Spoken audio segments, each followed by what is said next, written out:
Brian. I staff in customer success, so I'm always looking to learn more about the industry and where things are headed, especially as AI. Using AI tools for the ability to complement your human interaction is going to be really important. So as Manrique, Customers is not just being measured in the right way. And that's why a new AI and agentic approach for this comes. Hey guys, this is Meg from Digi Staffing Solutions. I have Brian and Manny here with me to discuss all things customer success. Do you guys want to introduce yourselves? Manrique, go for it. Yeah, well, thank you very much. Great being here, Meg and Brian. My name is Manrique. They call me Manny here in Boston.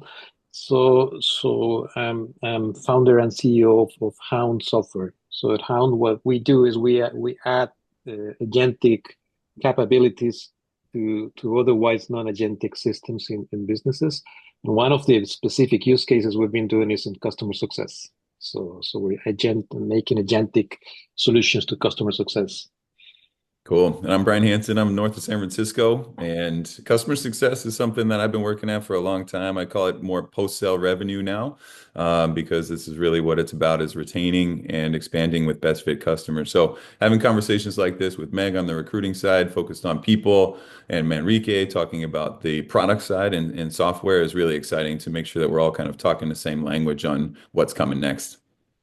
Yeah, definitely. And as you mentioned, Brian, I staff in customer success, so I'm always looking to learn more about the industry and where things are headed, especially as AI and things like that come into the mix. So I'm excited to have this conversation with you guys. I actually want to start off by asking you a question, Brian. Where do you think customer success is headed with AI coming into the mix? I think it always comes down to customer value. And I've got a framework that I use. It's OVE, outcomes, value, and expectations. And so understanding what customers are seeking to do with your product, that's the outcomes part. How they're measuring and quantifying their value, and ROI is the V in that letter acronym. And E is, are we meeting expectations? So always it's that type of framework that I think post-sale teams are working through. And in order to take advantage of AI, it really is prioritization, meaning how are we deploying our teams to have conversations around those topics, OBE. And we can do that at scale as well. So we can send surveys out, we can use in-app messages, things along those lines. But when it comes to individual people, it's putting them in position with the right tools, co-pilots, et cetera, to allow them to prioritize their accounts and prioritize their actions. And it usually comes down to having those type of one-on-one conversations. Are we meeting your expectations for the outcomes that you're seeking? And are we delivering the quantifiable value that you expected? Yeah, interesting. Manny, I'd love to hear your take on that too. Well, I'm definitely right on with Brian. So it's about value.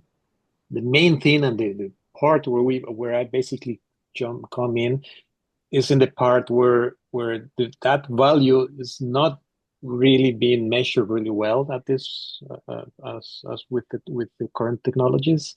So the part that we see as different is how an agentic technology will basically measure value in a different way in order to not just measure it, but also evaluate what needs to be done in order to take an action basically and say yes. So this is not getting to value, or maybe it's exceeding value. So we could do like an upsell and a cross sell, or it's not meeting value.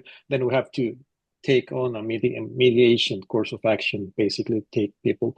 So that's the main difference between what's we used to have as a technology standpoint in the world that maybe up to last year and what it's becoming now the new norm. Yeah. And we were chatting last week a little bit preparing for this conversation. You guys had both mentioned that you feel like CS teams are just super burnt out right now. Can you talk a little bit more about that?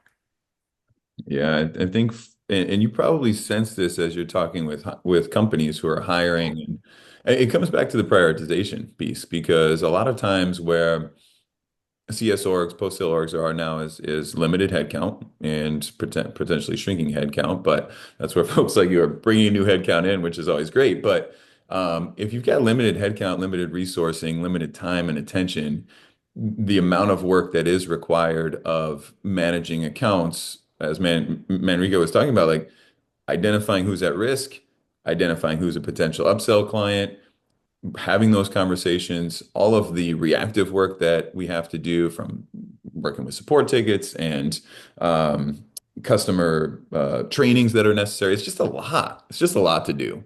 And it does lead to burnout. And so I would say the best leaders on the post-sale side are those who are able to look at all of those activities that are happening now and say, what is going to be the most impactful work that my team is going to do? And it comes back to what I was saying a moment ago, which is that most impactful work is typically talking about ROI. Like, are we meeting your expectations for a return on investment? And if not, chances are good that that customer is going to churn. So you have to get ahead of that. And like, that's the most impactful work that you can do. And so to avoid the burnout is to prioritize. And some things are going to have to go on the back burner that may traditionally be things that teams manage in their day to day. It's like, well, we can't do everything. So let's do the things that are going to be most impactful. So I think in addition to just being a good manager and being attuned to your team, using AI tools for the ability to complement your human interaction is going to be really important. So as Manrique was talking about, like where I see the value of his product is, okay, customer did not get to time to value in the onboarding phase. Fire messages in their email to the right people to make sure that they come back to the onboarding process. Or they did. That's great. Let's celebrate that as well. Those are things that a CSM might traditionally do themselves manually. And now they've got the ability to do those through a technology, and that'll free their time up to prioritize more effectively. So if I may jump in and add a bit on that. So Yeah. what we're seeing right now is not only burnout, but also overwhelmed. Kind of the teams are overwhelmed with the amount of things. And the main reason we see is that it feels like they are partially blind. So they have a health scoring that most of the people we've been talking to, they say they can't trust. Mm. So there are different really high level systems, which are really good, but they probably are not seeing the full equation. So our premise or our hypothesis mostly that we've been validating is that many of the conversations that are taking place, many of the behavior of those customers is not just being measured in the right way. And that's why a new AI and agentic approach for this comes really handy, just to say, yeah, we're now looking at a much more complete equation. So Yeah, definitely. It's interesting too, and I'd love to hear you guys' thoughts on this. A few times over the past couple months, I've come across people working in customer success who have been asked to also do support for customers, like even a little bit of like tech support. Is Mm. that, do you think that's like becoming the norm? Should they be handling that, or is that a good example of how AI could also come in and help? Yeah, Manrique, I'm curious your thoughts on that. Like, how does thinking about your agentic tools specifically focused on certain tasks, would things like that fall into how Hound Software works? So Hound basically measures behavior of the customer and then executes workflows. I mean, a mitigation workflows mostly. So you could say that you could identify a situation that the customer has not reported. So the way I say it is the customer success should be proactive, while customer support is usually reactive kind of thing. So customer success could have some kind of overlap with the support part if there are tools enough just to identify a situation before the customer does and then execute a process that will lead to a much happier customer because the customer has not even reported this, and then we say, yeah, we know he's on the wrong track. So yes, there's some kind of overlap. Having said that, I'm not 100% sure that these two things should always mix because there are things that the customer is going to report that it's going to be.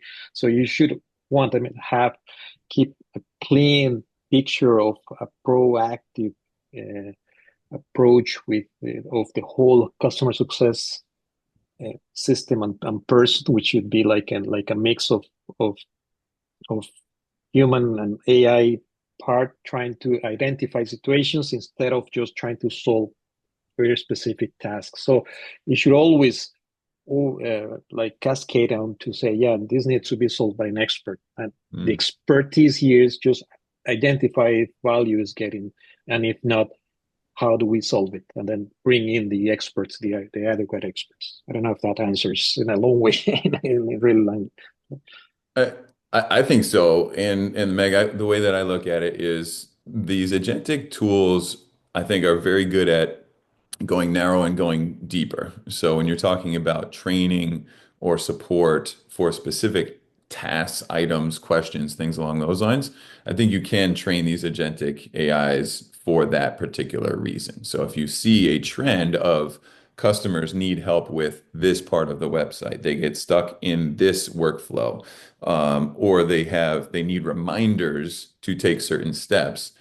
If that is falling to customer success teams now from a manual perspective, it makes sense. Like we know that people need to do these things, go remind them, go send them messages, go do that. But I think the tooling absolutely would help with that. And if it specifically as we're talking about really being focused on certain pieces of the software or certain pieces of the workflow. The trigger A sends a message, trigger B sends a different message. And it does, I think, really complement what Manrique was just saying is what people can do. So I do think that if that trend is going to continue of asking CSMs to do more pieces related to training, I think we can absolutely deploy technology to help. That's Yeah. really cool. But, oh, sorry, we're going to add something there, Manny? Yeah, no, yeah. Was just going to say that customer success should be seen as a heartbeat, more like a heartbeat of how the health of the whole relationship Mm. is. So and then bring in the experts on different parts and the systems or experts that need to solve situations. Ooh, I like the way you put that. And so Yeah. it sounds like with your software, it knows to pick up on common trends, and then if there's enough cases where something has happened and a customer's been unhappy or is looking for something more, that would allow the company to even proactively maybe upgrade a feature or add a new feature. More like take actions on a specific situation. It's more dynamic than even features. So if I may just one step back, what's an agentic technology? An agentic technology that has right now it has loads of, of definitions. You ask every person, it will have like a kind of a different one, all the way from being just glorified chatbot to being something what we're mostly in the other side, which is an agentic workflow, which meaning an autonomous piece of intelligence system that basically runs with a specific goal. So the agentic, the way I see it, I'm going to oversimplify this, but the way we could do it, like we could see it is every time a customer enters the customer success lifeline, what basically the part where you're monitoring how the customers behave, a new master agent is created that's going to track the behavior of, or it's going to orchestrate the behavior of all the other agents. One is tracking how much usage basically is the customer doing. Another one could be let's read all the logs of the chatbots to see if there's a negative sentiment. Another one could be tracking support issues. Another one should be, so there are different types of agents that are basically tracking the whole situation. Another one is basically saying, oh, did this person complete the whole onboarding? And another one could be always checking to see, does this specific customer looks like someone that's left us in the past? So comparing things. So when you gather all of those kind of informations like in parallel, then you can say, okay, so we have 3 red flags and 2 yellow flags, and all of this compounding kind of information is going to trigger us just to say, okay, so we need to take action. So we're going to get Brian involved in the process. And so all that learning, the agent basically learns from all of that data and then pulls in a human, in this case, let's say Brian, pulls Brian and say, listen, Brian, we have We have Meg here that basically has all of this it has this behavior, this situation, all of these kind of things are happening. And we compared it with other people in the past. So it briefs the whole thing to the human, and the human acts like a superhuman. So it has superpowers just to come into jump into the process and say, yeah, I know the whole situation. I know you placed all of these support tickets. I know we didn't work like this, but so he knows the whole thing. So that's how the technology basically is just about augmenting the capacity of that life cycle or lifeline unit, basically, that you're going to have inside the business. Wow. Yeah, that's super Yeah. cool. And with all of this tech and AI coming into play, where do you think hiring in CS is headed? Like, what do you think it's going to look like in 12 to 18 months from now? Hmm. Man, what a good question. For me, I think it's going to be um, more specialization. And it's interesting because we are, as you were describing, like we're asking CSMs to do more, which goes a bit more towards generalization.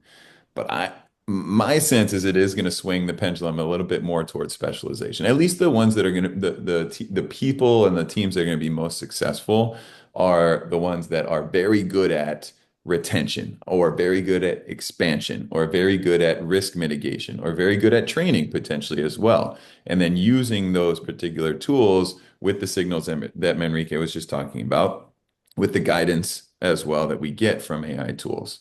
And so that to me feels like the direction, Meg, is like I think you're going to start to see some more of your clients asking, I really need somebody who can go retain customers very effectively. I need somebody who can upsell customers because we're growing in this particular segment, in this vertical, in this market. We're adding product features as you were describing. Because I do think that this type of feedback that we're getting from customers can very well feed to product so that they say, where are our customers seeing value now? What additional problems do they want us to solve with our product? Great, let's build those features, not something else that doesn't add a ton of quantifiable value. And so I think that that's probably where we're going to head, is a little bit more specialization by role. And I think that's really exciting because in what you do, you'll be able to identify what is this person's skill sets, what are they really good at, what they don't like to do as well. Let's put them into a role where they can be very successful using the skills that they have and their unique abilities. So I like that direction of specialization. Yeah, and if a company is using a software like yours, Manny, that's a great selling point for somebody like me who's maybe trying to, I'm just thinking of the person who's maybe really burnt out working in customer success and they're not sure they want to do it anymore, but then they hear that maybe there's another team out there that's taking advantage of technology and making it an overall better place to work and getting things done probably more efficiently too. Absolutely. So I 100% in agreement with both of you. Just let me add that it's going to be much more specific, and the human is going to be more focused on what humans do really well, which is have a relationship human to human. While now they're being asked to handle things in Excel, handle things in one software, another software. So they have to be really really generalists instead of being really a person that's focused on a relationship with the customer. And many of the other things will get done for them. So that's focus. So you will have a different, the approach for hiring will be absolutely much more focused in people that can build a relationship with the customer instead of people that knows, do it all kind of people. Yeah. Yeah, yeah, totally agree. Well, this has been great, you guys. Is there anything else you wanted to add before we wrap up here? Nothing for me other than to say this is all just really exciting. I mean, I think in hearing what Manrique is talking about from a tooling perspective, knowing what you're doing, Meg, with your clients to grow impact from people, doing what they do well is really exciting for someone like me who is really focused on strategically implementing, post-sale approaches that are going to drive revenue. So it's like use the tooling, use the people, understand how the market's changing, and go get revenue. So I'm really excited. I'm excited about the future for sure. Yep. So on my side, It's really exciting, absolutely, because AI is going to change. It's changing the whole world. It's already changed many things, but it's changed really still in a really superficial kind of way so far in many ways. But and customer success is one of the spaces that's going to fundamentally change because it's going to be done in a much more effective way. So businesses who embrace it really early in the process, they're going to have much happier customers that basically will get much better value for their products. While the ones that embrace this as in the later stage will have to try to say, yeah, they have lost a lot of customers because they went with the people that just began to use all of these technologies. So we're going to have kind of a disruptive change in the next few months to years, maybe. And it will be really interesting to see who jumps on the wave and who is left behind. Yeah, yeah, and to add to that too, not just lose customers, but potentially lose team members too. If other companies are taking advantage of the customer success tech, people are going to Yes, want to go work for them rather than get burnt out at the companies that are not. True. So True. absolutely. awesome. Awesome. Well, thanks, guys. Thank Oh, you. perfect. Thank you very much.